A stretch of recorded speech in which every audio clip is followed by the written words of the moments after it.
नमस्कार, vision IAS के news today के इस अंक में आप सभी का स्वागत है। इस अंक में हम आपके लिए लेकर आए हैं यूपीएससी परीक्षा की दृष्टि से महत्वपूर्ण कुछ अहम खबरें। इस अंक की सबसे पहली खबर खाद्य सुरक्षा से संबंधित है। भारत ने खाद्य सुरक्षा के लिए पब्लिक स्टॉक होल्डिंग के स्थायी समाधान के लिए विश्व व्यापार संगठन से आग्रह किया है। पब्लिक स्टॉक होल्डिंग कार्यक्रमों का उपयोग जरूरतमंद लोगों के लिए भोजन खरीदने और उसका भंडारण और वितरण करने के लिए किया जाता है। हालांकि खाद्य सुरक्षा एक वैध नीतिगत उद्देश्य है, लेकिन कुछ पब्लिक स्टॉक होल्डिंग कार्यक्रमों को व्यापार को विकृत करने वाला माना जाता है। इस विकृति का कारण इनमें सरकारों द्वारा निर्धारित मूल्यों पर किसानों से खरीद शामिल होती है। इन मूल्यों को समर्थित या प्रशासित मूल्य कहा जाता है और भारत में इसे न्यूनतम समर्थन मूल्य कहा जाता है। खाद्य सुरक्षा कार्यक्रम के पूर्ण कार्यान्वयन के परिणाम स्वरूप WTO द्वारा निर्धारित उच्चतम सीमा का उल्लंघन हो सकता है। आपको बता दें कि भारत द्वारा खाद्य सब्सिडी की अधिकतम सीमा की गणना करने के फॉर्मूले में संशोधन की मांग की जा रही है। व्यापार विकृत करने वाले घरेलू समर्थन को कभी कभी एम्बर बॉक्स समर्थन भी कहा जाता है। इसे डी मिनिमस लिमिट्स के अंतर्गत शामिल किया जाता है। डी मिनिमस घरेलू समर्थन की वो न्यूनतम मात्रा है जिसे व्यापार को विकृत करने के बावजूद अनुमति प्रदान की जाती है। एक अंतरिम उपाय के रूप में वर्ष 2013 के बाली मंत्री स्तरीय बैठक के दौरान विश्व व्यापार संगठन के सदस्यों ने एक तंत्र को लागू करने पर सहमति व्यक्त की थी, जिसे पीस क्लॉज कहा जाता है। साथ ही सभी देशों ने स्थायी समाधान के लिए एक समझौते पर वार्ता करने के लिए प्रतिबद्धता भी व्यक्त की थी। पीस क्लॉज सब्सिडी की सीमा के उल्लंघन के बावजूद विकासशील देशों के खाद्य खरीद कार्यक्रमों को WTO की कार्रवाई के विरुद्ध सुरक्षा प्रदान करता है। अगली खबर अवसंरचना क्षेत्र से संबंधित है। भारतीय राष्ट्रीय राजमार्ग प्राधिकरण NHAI अगले 5 वर्षों में टोल ऑपरेट ट्रांसफर यानी TOT मॉडल के तहत परिसंपत्ति मुद्रीकरण के माध्यम से 1 लाख करोड़ रुपए जुटाएगा। NHAI सार्वजनिक वित्त पोषित और परिचालनरत राष्ट्रीय राजमार्ग परियोजनाओं का मुद्रीकरण करने के लिए अधिकृत है। ये वाणिज्यिक परिचालन आरंभ होने के बाद कम से कम 1 वर्ष से टोल एकत्र कर रही परियोजनाओं का प्रकरणवार TOT मॉडल के माध्यम से मुद्रीकरण कर रहा है। परिसंपत्ति मुद्रीकरण में अप्रयुक्त या अल्प प्रयुक्त सार्वजनिक संपत्ति के मूल्य के प्रकटीकरण द्वारा राजस्व के नए स्रोत का सृजन शामिल है। बिक्री से प्राप्त आय जैसे कि विनिवेश आय आदि का उपयोग अतिरिक्त परिचालन हासिल करने, लागत को स्थिर करने में किया जाता है। इसके साथ मौजूदा संपत्तियों के पुनरुद्धार, राजस्व उत्पादन में वृद्धि के लिए मौजूदा ऋण आदि को चुकाने आदि में भी किया जा सकता है। सार्वजनिक क्षेत्र या सरकारी विभागों की परिसंपत्तियों को व्यापक स्तर पर वर्गीकृत किया जाता है, जिसमें शामिल है भूमि और इमारतें, ब्राउनफील्ड परिचालित परिसंपत्ति जैसे कि पाइपलाइन, सड़कें, मोबाइल टावर आदि, वित्तीय परिसंपत्तियां जैसे इक्विटी शेयर, ऋण प्रतिभूतियां आदि और विविध संपत्ति। यदि मुद्रीकरण करने के अन्य तंत्र की बात करें तो इनमें शामिल है टोल राजस्व का प्रतिभूतिकरण, इंफ्रा इन्वेस्टमेंट ट्रस्ट की स्थापना जो कि एक म्यूचुअल फंड की तरह होता है। ये अवसंरचना में संभावित व्यक्तिगत या संस्थागत निवेशकों के अल्प मात्रा में धन को प्रत्यक्ष निवेश करने में सक्षम बनाता है, ताकि प्रतिफल के रूप में आय का एक लघु हिस्सा अर्जित किया जा सके। राष्ट्रीय निवेश और अवसंरचना कोष के माध्यम से परियोजनाओं का वित्त पोषण, विशेष प्रयोजन साधनों का समर्थन आदि। आइए अब जानते हैं कि TOT मॉडल क्या है। TOT परिचालनरत राष्ट्रीय राजमार्ग परियोजनाओं के मुद्रीकरण के लिए एक मॉडल है। यह निवेशक लंबी अवधि के टोल संग्रह अधिकारों के प्रत्युत्तर में एक मुश्त भुगतान करते हैं। इसे एक प्रभावशाली टोल संग्रह प्रणाली द्वारा समर्थन प्राप्त है। TOT के तहत उच्चतम बोलीदाता 30 वर्ष के लिए सड़क परिसंपत्तियों के संचालन और रखरखाव का अधिकार प्राप्त करता है। इस अवधि के दौरान उसे इन परिसंपत्तियों से सृजित टोल राजस्व को प्राप्त करने का अधिकार होता है। ये मॉडल निवेशकों के लिए अधिक आकर्षक है क्योंकि इन्हें शून्य से अवसंरचना परियोजना विकसित करने की आवश्यकता नहीं होती है। TOT मॉडल निर्माण, संचालन, हस्तांतरण में विद्यमान गंभीर जोखिम साझाकरण निर्बलताओं का समाधान करता है और नियमित रूप से निवेश के लिए नए कोष संग्रहित करता है। अगली खबर बर्ड फ्लू से संबंधित है। एवियन इन्फ्लुएंजा प्रकोप की निगरानी और जांच के लिए प्रभावित राज्यों का दौरा करने के लिए केंद्रीय टीमों को नियुक्त किया गया है। निगरानी और महामारी विज्ञान के अन्वेषण के लिए केरल, हरियाणा और हिमाचल प्रदेश जैसे प्रभावित राज्यों का दौरा करने के लिए केंद्रीय टीमों को नियुक्त किया गया है। बर्ड फ्लू, जिसे एवियन इन्फ्लुएंजा भी कहा जाता है, एक विषाणु जनित रोग है। ये संक्रामक रोग है और एक पक्षी से दूसरे पक्षियों और जानवरों तक प्रसारित हो सकता है। भारत में इस वायरस के लंबी दूरी तक संचरण के के लिए प्रवासी पक्षियों को काफी हद तक उत्तरदायी माना गया है। ये आवासीय पक्षियों और कुक्कुटों की स्थानीय आवाजाही से भी फैलता है। ये इन्फ्लुएंजा टाइप ए वायरस के कारण होता है। ये सामान्य तौर पर कुक्कुटों और टर्कीज जैसे पोल्ट्री पक्षियों को प्रभावित करता है। इन्फ्लुएंजा ए वायरस के अधिकांश उपभेदों के लिए जलीय पक्षी प्राथमिक प्राकृतिक मेजबान होते हैं। मूल मेजबान के आधार पर इन्फ्लुएंजा ए वायरस को एवियन इन्फ्लुएंजा H5N1, H9N2 आदि, स्वाइन इन्फ्लुएंजा H1N1 और H3N2 और अन्य प्रकार के पशु इन्फ्लुएंजा वायरस के रूप में वर्गीकृत किया जा सकता है। इन्फ्लुएंजा ए वायरस को अलग अलग वायरसों की सतह पर उपस्थित प्रोटीन हेमाग्लूटिनिन और न्यूरोमिनिडेज के संयोजन के अनुसार उपभेदों में वर्गीकृत किया जाता है। उदाहरण के लिए एक वायरस जिसमें 7 प्रोटीन हेमाग्लूटिनिन यानी HA प्रकार के और 9 प्रोटीन न्यूरोमिनिडेज यानी NA प्रकार के होते हैं, उसे उपभेद H7N9 के रूप में नामित किया जाता है। मानव में संक्रमण मुख्य रूप से संक्रमित जानवरों या दूषित वातावरण के प्रत्यक्ष संपर्क के माध्यम से होता है। इन्फ्लुएंजा वायरस के 4 प्रकार होते हैं, A, B, C, D। Influenza A virus मानव और अनेक भिन्न भिन्न जानवरों को संक्रमित करता है। एक नए और बहुत अलग इन्फ्लुएंजा ए का उदय, जो लोगों को संक्रमित करने की क्षमता के साथ मानव से मानव में संचारित हो सकता है, उससे इन्फ्लुएंजा महामारी हो सकती है। इन्फ्लुएंजा बी वायरस मनुष्यों के बीच प्रसारित होता है और मौसमी महामारी का कारण बनता है। हाल ही के आंकड़ों से ये पता चला है कि इससे सील्स भी संक्रमित हो सकती हैं। इन्फ्लुएंजा सी वायरस मनुष्यों और शूकरों दोनों को संक्रमित कर सकता है, लेकिन ये संक्रमण प्राय हल्का होता है और ये बेहद कम सूचना में आता है। वहीं इन्फ्लुएंजा डी वायरस मुख्य रूप से मवेशियों को प्रभावित करता है और मनुष्य को संक्रमित करने या बीमारी के कारण के लिए नहीं जाना जाता है।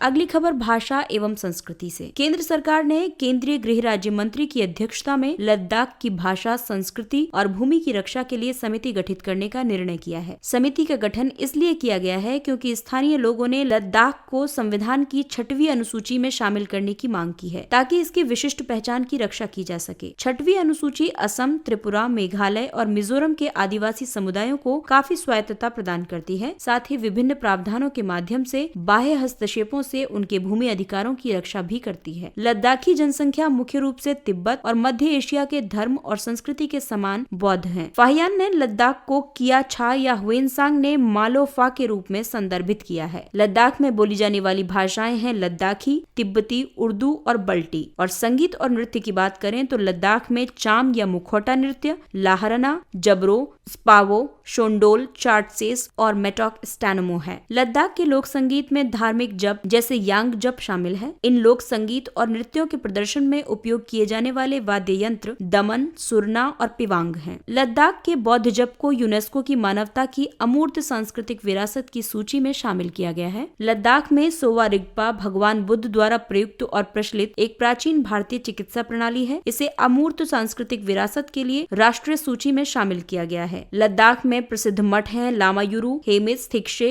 शी, अलची, लिकिर, फयांग। लद्दाख में प्रसिद्ध त्योहार हैं लोसर, हेमित्सु और साकाडावा।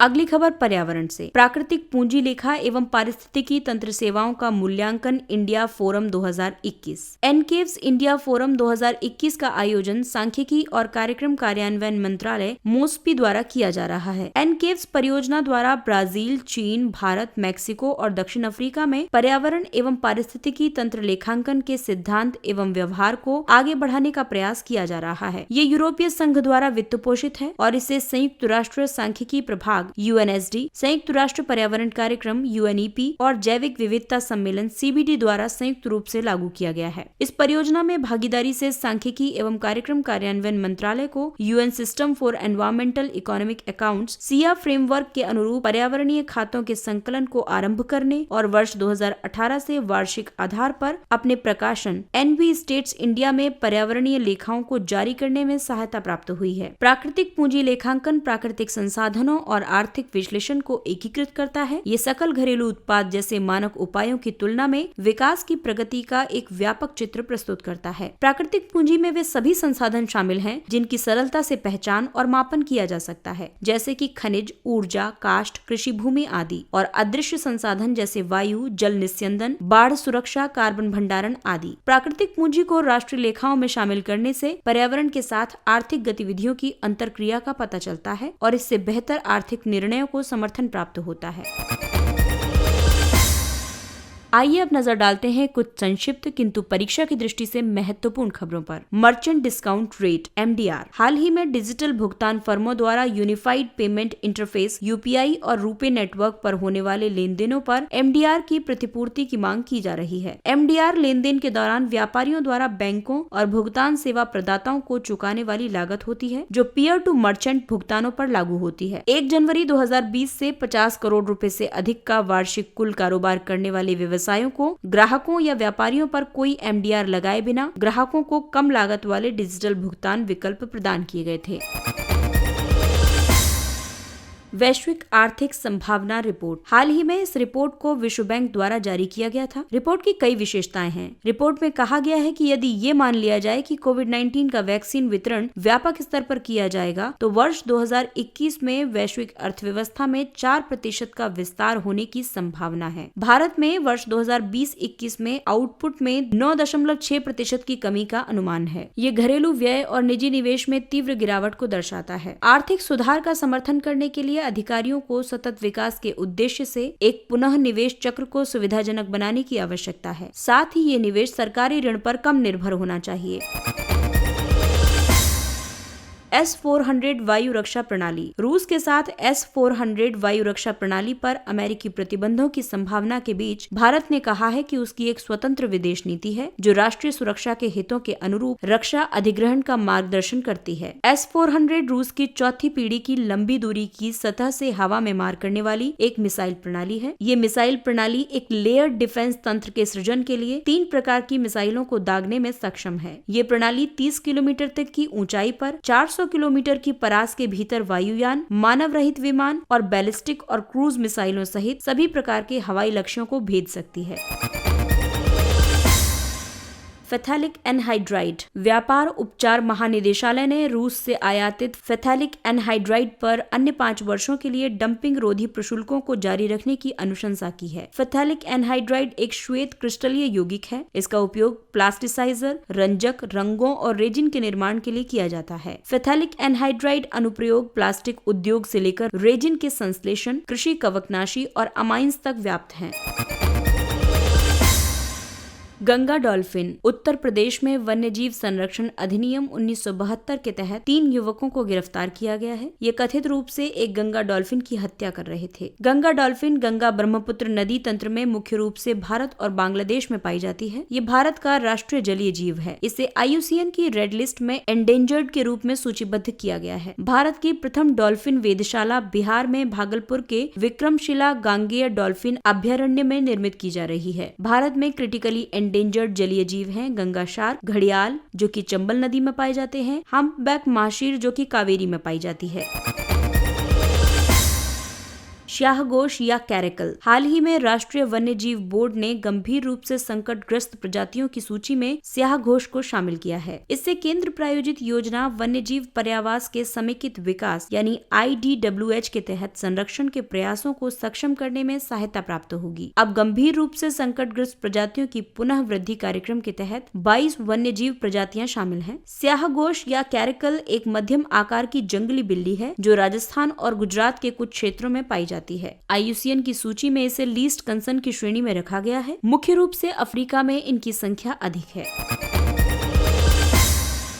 अवैध शिकार से निपटने के लिए वन अधिकारियों को शस्त्र युक्त करना। हाल ही में उच्चतम न्यायालय ने अवैध शिकार के लिए कुख्यात क्षेत्रों में वन अधिकारियों की सुरक्षा सुनिश्चित करने के लिए उठाए गए कदमों पर राज्य सरकार से रिपोर्ट मांगी है। सुनवाई के दौरान भारत के मुख्य न्यायाधीश ने अवैध शिकार से निपटने के लिए कुछ सुझाव दिए हैं। वन अधिकारियों को बुलेट प्रूफ जैकेट्स और वाहन प्रदान किए जाएं। शिकारियों के अपराधों और उनके अपराधों के परिणामों की निगरानी और जाँच के लिए प्रवर्तन निदेशालय में एक पृथक शाखा या वन्यजीव प्रभाग का गठन किया जाए। वन्य कर्मचारियों की सहायता के लिए CBI जैसे प्रमुख संगठनों को शामिल किया जाए। दिल्ली सरकार ने कोंकणी भाषा अकादमी स्थापित करने को स्वीकृति प्रदान की। कोंकणी एक हिंद यूरोपीय भाषा है। ये गोवा और महाराष्ट्र, कर्नाटक और केरल के तटीय क्षेत्रों में बोली जाती है। ये 5 लिपियों रोमन, नागरी, कन्नड़, फारसी, अरबी और मलयालम में लिखी जाती है। इसे वर्ष 1992 में मणिपुरी और नेपाली के साथ संविधान की 8वीं अनुसूची में शामिल किया गया था। 8वीं अनुसूची में शामिल अन्य भाषाएं हैं असमिया, बंगाली, गुजराती, हिंदी, कन्नड़, कश्मीरी, मलयालम, मराठी, उड़िया, पंजाबी, पंजाबी, संस्कृत, सिंधी, तमिल, तेलुगु, उर्दू, बोडो, संथाली, मैथिली और डोगरी। इसके साथ ही ये अंक समाप्त होता है। अगले अंक में फिर मुलाकात होगी कुछ अन्य महत्वपूर्ण खबरों के साथ। तब तक अपना ख्याल रखिए, सुरक्षित दूरी बनाए रखिए, मास्क पहनिए। नमस्कार।